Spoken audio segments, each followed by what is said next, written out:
नमस्कार, जोहार, झारखंड देख रहे हैं आप और मैं हूं आपके साथ सोनाली सिंह। बुलेटिन की शुरुआत करते हैं रांची से आ रही बड़ी खबर के साथ। टेरर फंडिंग मामले में एनआईए की विशेष कोर्ट में सुनवाई की गई है। आरोपी को रिमांड पर मांगे जाने वाली याचिका पर सुनवाई हुई है। आपको बताते चले कि एनआईए ने आरोपी महेश अग्रवाल को 3 दिन की रिमांड मांगी है। महेश अग्रवाल के अधिवक्ता ने रिमांड मांगे जाने पर आपत्ति जताई है। एनआईए ने जवाब देने के लिए कोर्ट से समय की भी मांग की है। 4 फरवरी को मामले की अगली सुनवाई की जाएगी। वहीं देखिए, गिरफ्तारी के बाद एनआईए ने महेश अग्रवाल से पूछताछ के लिए रिमांड पर लेने के लिए आवेदन दिया है। आरोपी महेश अग्रवाल की ओर से अधिवक्ता विक्रांत सिन्हा ने पैरवी की है और रिमांड पर लिए जाने की मांग को बेबुनियाद बताया है। तो ये बड़ी खबर आपको बता रहे हैं। टेरर फंडिंग मामले में सुनवाई हुई। एनआईए ने महेश अग्रवाल की 3 दिनों के रिमांड की मांग की है। महेश अग्रवाल के वकील ने हालांकि इस रिमांड पर आपत्ति जताई है। एनआईए ने जवाब देने के लिए कोर्ट से समय की मांग की है। और झारखंड के पूर्व मुख्यमंत्री सह बीजेपी के राष्ट्रीय उपाध्यक्ष रघुवर दास ने हेमंत सोरेन सरकार पर बड़ा हमला बोला है। रघुवर दास ने रांची में पत्रकार वार्ता के दौरान कहा कि पिछले 25 महीने से अबुआ राज में बबुआ मुख्यमंत्री ने एक से बढ़कर एक कारनामा किया है। सत्ताधारी परिवार के 2 भाइयों के बीच अवैध कारोबार का बंटवारा हो चुका है। कोयला, बालू, पत्थर के अवैध कारोबार को एक परिवार का संरक्षण प्राप्त है। जल, जंगल और जमीन का नारा देने वाली पार्टी आज इसका सौदा करने में जुट गई है। और यही वजह है कि समय समय पर जिस परिवार के अंदर तनातनी की खबरें सामने आती रहती थी, आज अवैध कारोबार का बंटवारा होने के बाद अब शांति दिख रही है। जेएमएम के विधायक भी लगातार अवैध कारोबार के खिलाफ आवाज उठा रहे हैं, पर उनका सुनने वाला कोई नहीं है। रघुवर दास ने इस दौरान कई खुलासे किए। अलग अलग जिलों में चल रहे अवैध कारोबार को लेकर कई तरह के आंकड़े भी रघुवर दास की ओर से पेश किए गए हैं।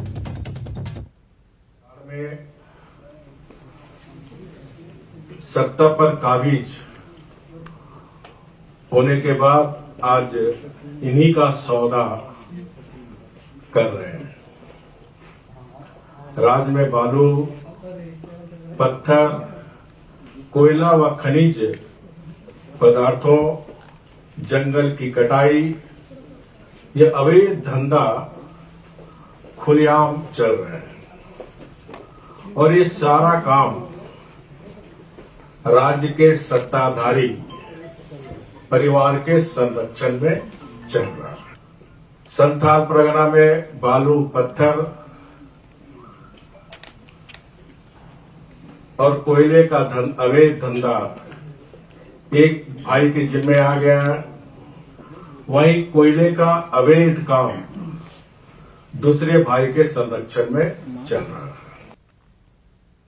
और वहीं झारखंड कांग्रेस ने पूर्व मुख्यमंत्री रघुवर दास के आरोप पर पलटवार किया है। प्रदेश प्रवक्ता राजीव रंजन ने कहा है कि जिनके राज में कंबल से लेकर नमक और खाने के प्लेट तक चोरी हो गए, उन्हें ये बातें शोभा नहीं देती।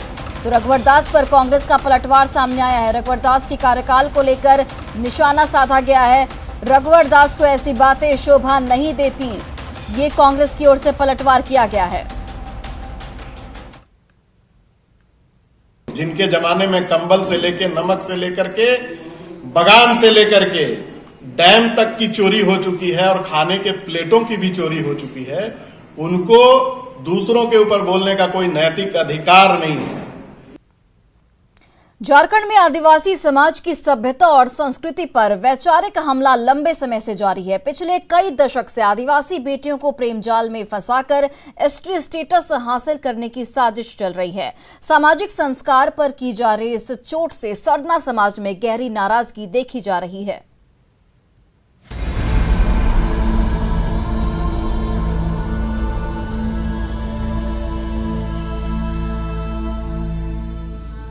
जंगल और पहाड़ पर रहने वाला आदिवासी समाज लंबे समय से अपने विकास को लेकर संघर्ष की लड़ाई लड़ रहा है, लेकिन बाहरी साजिशों की दुनिया से अनजान इस समाज को लगातार सांस्कृतिक आक्रमण का सामना करना पड़ रहा है।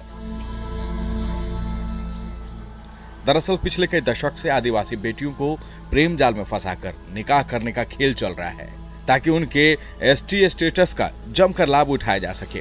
यह खेल खासकर उन ग्रामीण इलाकों में ज्यादा खेला जा रहा है जहां सरना समाज के साथ साथ मुस्लिम आबादी भी बहुलता में है।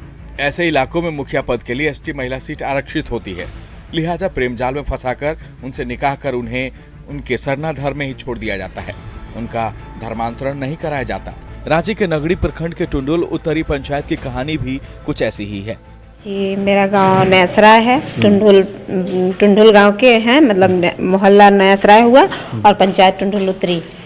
जी, तो इसी गांव में पली बड़ी हैं? जी हाँ, हम इसी गांव में पले बड़े हैं। मेरा घर भी मतलब मायके भी यहीं है और बचपन से हम यहीं पले बड़े हैं और जब बड़े हुए तो फिर समाज सेवा के रूप में। तो यूनुस जी से मुलाकात कहाँ हुई? जी, जब कुछ क्लास करने जाते थे इंस्टीट्यूट, हम तो ये गाड़ी उड़ी चलाते थे। जी। तो बस उसी लाइन में थे तो मिले। ये स्कूल में जूनियर ही थी और स्कूल समय से ही हम माने इसको देखे, उस समय से चाहने लगे और माने वही चाहत मोहब्बत में बदल गया और उसके बाद हम लोग शादी कर लिए। जी, तो मुखिया वाले काम में कितना मदद करते हैं? मदद तो यही करेंगे, इसको कहीं लड़ाई झगड़ा हो गया या कुछ हो गया तो उसमें हम इनको ले जाके छोड़ देते हैं और छोड़ने के बाद ये अपना मीटिंग वूटिंग जो भी करना रहता है कर लेती है। उसके बाद ये हमको फ़ोन करके बुलाती है कि आओ यहाँ का मामला माने ख़त्म हो गया, आप हमको ले चलिएगा। टुंडुल उत्तरी पंचायत की आबादी करीब 6000 के आसपास है। पिछले 11 साल से यहाँ की मुखिया नीलम तिग्गा मूल रूप से यहीं की हैं। 2003 में इंटर ITI पास यूनुस अंसारी से प्यार हुआ और दोनों ने निकाह कर लिया, लेकिन स्नातक पास नीलम तिग्गा का धर्मांतरण नहीं कराया गया। फिर इस ST आरक्षित सीट से नीलम तिग्गा को मुखिया पद के लिए उतार दिया गया, जिसके बाद से ST और मुस्लिम वोट की कॉम्बिनेशन से पिछले 11 साल से मुखिया पद पर वह काबिज हैं। निकाह के बाद नीलम ने भले ही धर्मांतरण नहीं किया, लेकिन वह कभी भी सरना पूजा स्थल नहीं गई, बल्कि मस्जिद जाकर उसने कलमा जरूर सीख लिया। नीलम तिग्गा की जेठानी तरन्नुम परवीन भी वार्ड पार्षद हैं। तरन्नुम बताती हैं कि किस तरह नीलम और यूनुस का प्यार परवान चढ़ा। कहीं नहीं जाती हैं। कहीं नहीं जाते हैं? नहीं है, सब चारों तरफ भगवान है। यानी सरना में जाती हैं पूजा करने या मस्जिद में जाती हैं? नहीं, सरना भी नहीं जाती है और मस्जिद का थोड़ा तो करती है। घर में हम लोग का तो घर में ही इबादत करना रहता है। जी। करीब 6000 की आबादी वाले टुंडुल उत्तरी गांव में करीब 100 घर हैं, जिनमें 3000 की आबादी सरना आदिवासियों की, 2500 मुस्लिमों की और करीब 500 अन्य जाति और धर्म के लोग हैं। गांव में सरना स्थल के साथ 5 मस्जिदें भी हैं। नीलम तिग्गा बताती हैं कि एक ही गांव में मायके और ससुराल होने की वजह से संपत्ति का लाभ और दूसरी मदद भी मिली। साथ है कि यहाँ तो 6000 आबादी है, लेकिन 3000 तो सरना है और 25,000 तो 2,500 मुस्लिम हैं। लेकिन इनके साथ ये है कि हर चीज़ में हर किसी को कोऑपरेट करती हैं। वहीं आदिवासी बेटियों के साथ चल रहे इस खेल और सामाजिक आक्रमण से सरना समाज में गहरी नाराजगी है। समाज के लोगों की माने तो मायूस बेटियों को बहला फुसलाकर उनका निकाह कराया जा रहा है और निकाह के साथ ही मुखिया चुनाव में उतारकर आदिवासी हितों को नुकसान पहुंचाया जा रहा है। जी, ये बहुत ही दुखद घटना है, क्योंकि हम लोग देख रहे हैं कि जिस तरह से आदिवासियों का हक अधिकार जो छीना जा रहा है, उनका मान सम्मान में ठेस पहुंच रहा है। यहाँ तक कि देखा जा रहा है कि जो आदिवासी आरक्षित सीट है, मुखिया का जो सीट होता है जिसमें वो महिला आरक्षित है, तो यहाँ पर जो महिला आदिवासी महिला है उनको मतलब अन्य समुदाय के द्वारा, जहाँ हम लोग कुछ क्षेत्र में हम लोग देख रहे हैं कि पति मुस्लिम है और वो आदिवासी महिला को इसलिए मतलब अपने पास रखे हुए है कि हम उससे चुनाव लड़वा के उस क्षेत्र में वो उसका इस्तेमाल करें। देखिए, ये तो बहुत सरासर गलत चीज़ है। आपको पूरा झारखंड घूमने की ज़रूरत नहीं है, बस रांची ही घूम जाइए। रांची में ऐसे बहुत सारे युवक युवती दिखेंगे जो मुस्लिम युवक हैं, वो प्रेम जाल में आदिवासी युवतियों को फंसा लेते हैं और उनसे कोई प्रेम वाला कुछ ऐसा भावना नहीं रहेगा। उनसे बस या तो शारीरिक शोषण रहता है उनका, या तो उनकी संपत्ति हड़पने का रहता है, या तो उनसे बस लाभ ही पाने का रहता है। दरअसल जिन इलाकों में मुखिया पद के लिए ST महिला सीट आरक्षित होती है, उन्हीं इलाकों में आदिवासी बेटियों को प्रेम के बंधन में फंसाने की कोशिश होती है। निकाह के बाद उनका धर्मांतरण नहीं कराया जाता, बल्कि उनके धर्म में ही छोड़ दिया जाता है ताकि आदिवासी स्टेटस हासिल हो सके। कैमरामैन अमित के साथ संजय कुमार सिन्हा, न्यूज़ 18 रांची।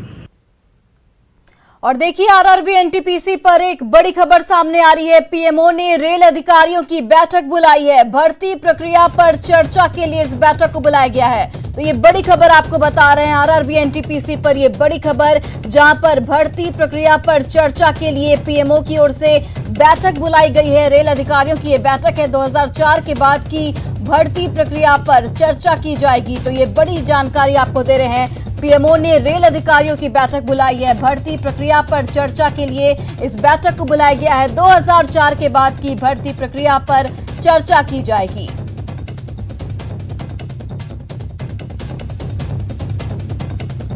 और देखिए जिस तरीके से आरआरबी एनटीपीसी परीक्षा के रिजल्ट में जिस तरीके से धांधली के आरोप लग रहे हैं, छात्रों ने लगातार प्रदर्शन कर रहे हैं छात्र। आज जिस तरीके से बिहार बंद का ऐलान किया गया है और कल सुशील कुमार मोदी ने एक वीडियो जारी किया था जिसमें उन्होंने साफ तौर पर कहा था कि छात्रों की सभी मांगों को रेलवे द्वारा मान लिया गया है और उनको यह आश्वासन दिया गया था कि छात्र संयम बरतें। इसके अलावा देखिए लगातार रेल मंत्री भी यही कह रहे हैं कि छात्र संयम बरतें और जो भी अफवाहें उस पर ध्यान न दें। और इसके लिए पीएमओ ने भी अब ये जारी किया है कि रेल अधिकारियों की बैठक बुलाई गई है। भर्ती प्रक्रिया पर चर्चा के लिए इस बैठक को बुलाया गया। आपको बताते चले कि 2004 के बाद की भर्ती प्रक्रिया पर चर्चा की जाएगी इसमें।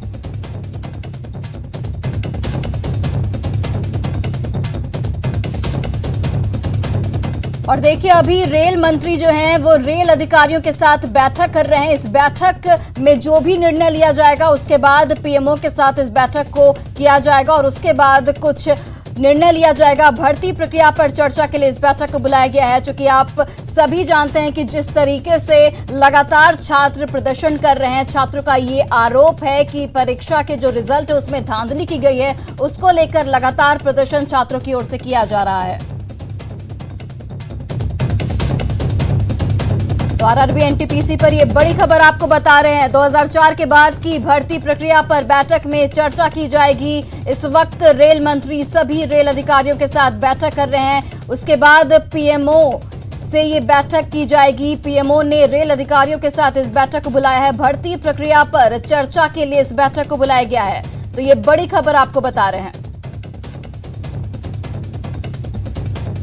और दिल्ली से हमारे सहयोगी चंदन जाजवड़े फोन लाइन पर जुड़ गए हैं। चंदन, देखिए लगातार सरकार की ओर से लगातार यह आश्वासन दिया जा रहा है कि छात्रों को बिल्कुल संयम बरतने की जरूरत है। अब ये बैठक बुलाई गई है, कितना महत्वपूर्ण इस वक्त इस बैठक को माना जाए? देखिए हमारे सूत्र बता रहे हैं कि पीएमओ ने रेल मंत्रालय से कहा है कि 2004 के बाद रेलवे में जितनी भी नियुक्तियां हुई हैं और नियुक्तियों की प्रक्रिया क्या थी इसकी पूरी डिटेल लेकर के आए। और इस बीच रेलवे में हम बात करें तो बड़े अधिकारी बैठक कर रहे हैं कि जो विवाद हुआ है उसका समाधान किस तरह से हो सकता है, ये विवाद क्यों हुआ, इन तमाम मुद्दों को लेकर के बैठक की जा रही है।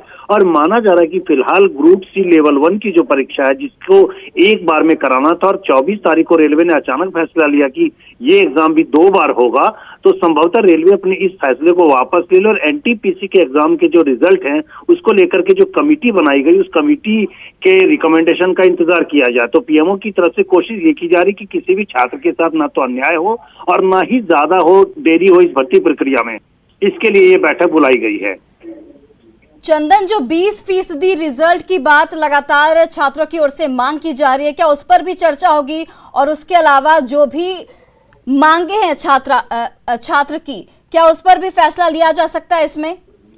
देखिए फैसला लेने के लिए रेलवे ने कमेटी बनाई है। पीएमओ फिलहाल इस मुद्दे को समझना चाह रहा है कि विवाद की असली जड़ क्या है। जहां तक 20 गुना रिजल्ट की बात है, रेलवे का अपना कहना है कि उसने 20 गुना स्टूडेंट्स को चुना है। इसको हम इस तरह से समझा सकते हैं कि कोई व्यक्ति जो है उसने 4 कैटेगरी के लिए एग्जाम दिए तो चारों जगह उनका नाम आ गया है और रेलवे ने उसे 4 कैंडिडेट के तौर पर चुना है, जबकि विरोध करने वाले छात्रों का कहना है कि वो 1 कैंडिडेट है। और इस तरह से रेलवे को 20 गुना कैंडिडेट्स चुनने हैं, जबकि रेलवे का कहना है कि हमने चारों जगह पे अलग अलग रोल नंबर के बच्चों को चुना है या अलग अलग लोगों को चुना है, इसलिए हमने अपनी तरफ से 20 गुना रिजल्ट दे दिया है। जबकि एक्चुअल रिजल्ट अगर इन पर्सन बात करें तो वो करीब करीब 11 गुना है। तो रेल मंत्रालय की तरफ से आश्वासन ये भी दिया गया है कि हम कोशिश करेंगे कि इस रिजल्ट को एक्चुअल जो कहा गया था वो किया जाएगा और करीब 3.5 लाख और बच्चों को सेलेक्ट किया जाएगा। लेकिन उसके बाद क्या जो अभी बच्चे सेलेक्ट हो गए वो किसी तरह का विवाद कर सकते हैं या उनके साथ किसी तरह की इनजस्टिस हो सकती है, इन तमाम मुद्दों पर फिलहाल चर्चा की जा रही है कि ऐसा एक समाधान निकाला जाए कि फिर उसके बाद बहुत विवाद ना बहुत हो। धन्यवाद तमाम जानकारियों के लिए। और देखिए पीएमओ की इस बैठक के बाद क्या कुछ निकलकर सामने आएगा वो भी हम आपको जरूर बताएंगे।